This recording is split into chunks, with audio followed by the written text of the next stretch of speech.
in the general aviation RC model class, this E-Flite Cherokee 1.3 meter is surely one of the greatest, at least to me. I think it's a beautiful model, and especially the LED lights.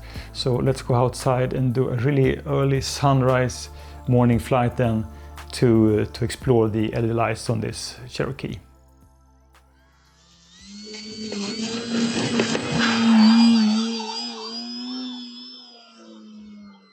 It's a beautiful morning, very interesting sky just before sunrise.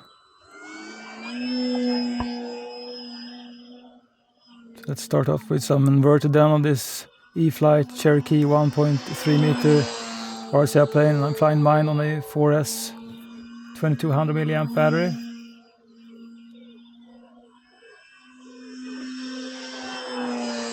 And although this is a really nice scale looking RC airplane, I like to fly this one, any way I like. It's a really fantastic one. I think there's some sort of a prop vibration when you just push it. Landing flap. I'm doing this flight also on a APC 12x6 prop. And with flaps engaged, you can really make this one crawl and enjoy this nice navigation lights on this plane. 4 minutes. Although it's being mainly white RC airplane, I think it's a really good paint with and stickers with the red on the side and the red wingtips. It's really easy to orientate. And in my opinion, more or less all RC airplanes should have LED lights, except maybe then the 3D planes.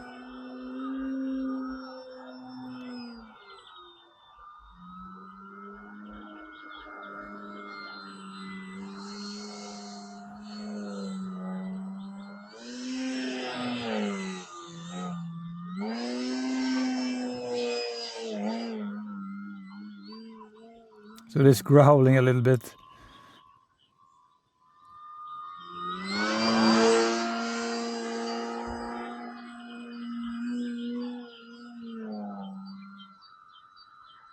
Time remaining 3 minutes.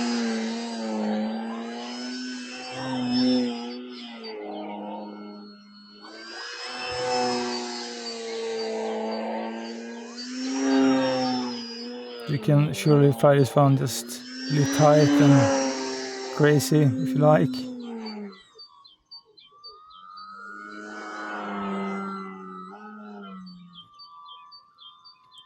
It's just that if I just would do like a totally scale fly on any of my RC airplanes, I suppose I would be really bored. So that's why I just want to keep pushing my RC airplanes and myself.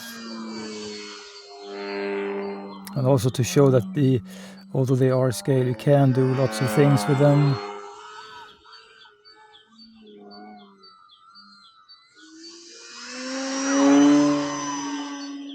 When you push it, it just goes.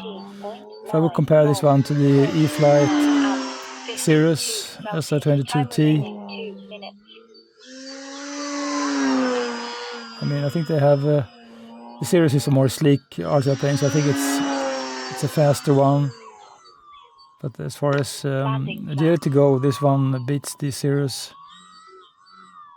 It's a shorter wingspan also, so usually shorter wingspan RC airplanes are a little bit more agile than just quicker to turn and do things.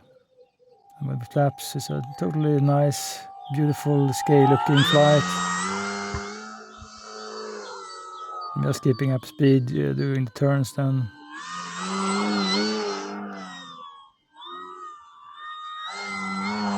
It's also really predictable how this one flies. It's hardly any odd behavior. It's a great, wide, thick wing chord.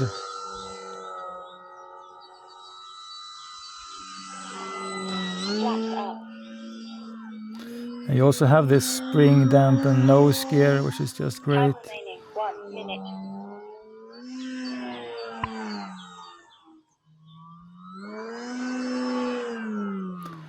In mine, I replaced the speed controller, so I do have an Avian 60 amp speed controller, and I have an AR637T receiver inside, because I think that when I purchased this one, it came with a like 50 amp speed controller and AR636 receiver, so it's like the first version. Then let's get this one down. Just having a flyby first. 30 seconds. Another flyby. It's a really fantastic LED light set on this RC plane. 20 seconds. And totally enjoyable to fly in these kind of dark conditions during the morning light. As you can see, I think this is a fantastic looking RC plane when it flies, and it's also very well behaved RC plane. It does have the features with flaps, also a really good nose gear then, which is spring dampened. And I think that in the beginning this was quite stiff, but over time it has loosened up a little bit, so it surely helps when you land. And on mine then, I've done some modifications. So first off, the stock prop then, I think it's a 12x8. I have a 12x6 on this RC plane, and I discovered that this one can draw like near 60 amp. So what I've done inside mine, I have firstly, I think this one came with an AR636 receiver, so I swapped the receiver then to an AR637T receiver. This featured 2 antennas and also all the safe AS3X, and also telemetry and forward programming and everything. And I replaced the speed controller in this one. So first I did a 45 amp, then I discovered that this plane can draw like 60 amp. And then I put in Avian 60 amp speed controller in this RC plane. I also broken the plastic rudder gear servo, not due to a crash, due to a hard grass landing or just grass landings in general. And I think that, a nice plane like this, all the servos should have been metal gear servos. I can accept it for like cheaper RC planes or RC planes that are not scale and maybe more simpler RC planes. But when you have an RC plane like this, and especially then from Horizon Hobby, which is like the market leader, I think you should really have metal gear servos on all your nice scale looking RC planes. It's no excuse really to not have them. I also didn't break the elevator servo, but it started to jitter after like 30 or 40 flights, so I replaced it also with a metal gear servo.